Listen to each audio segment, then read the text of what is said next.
একদমই ব্যর্থ হয়েছে অ্যাপ্লাই করতে। শুধু তাই নয়, আজকে আমরা সিকিউরিটি থেকে এবং অথরিটি থেকে এটা লিখিত পেয়েছি যে এখানকার সিকিউরিটি এবং পুলিশ আর ইনকম্পিটেন্ট, ওনারা পুরোপুরি ব্যর্থ, ওনারা এই নিয়ে ট্রেন্ড নন যে একটা 15-20 জনের মবকেও কি করে সামলাতে হবে, যে জুনিয়র ডাক্তারদের ওপর এই যে রুগীর বাড়ির লোকের রাগ ফেটে পড়ছে, সেটা থেকে কি করে জুনিয়র ডাক্তারদের প্রোটেকশন দেবে, সেটা কিন্তু তারা সেটার জন্য একদমই ট্রেন্ড নয়।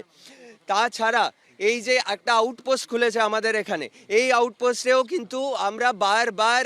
কালকে এফআইআর করার জন্য ছুটে গেলাম এই সিচুয়েশনে রাতের বেলা, কিন্তু এই আউটপোস্ট বারবার এফআইআর নেয়নি আমাদের, বলছে আমরা এই আউটপোস্টের এফআইআর নেব না। আমাদের সেই ছুটে যেতে হলো কামারহাটি থানায় এই অবস্থায়।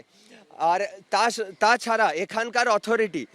একটা আমাদের যে সুইপাররা আছে তাদেরকে কমান্ডো সিকিউরিটির জামা কাপড় দিয়ে তাদের কমান্ডো সিকিউরিটি হিসেবে একটা পাস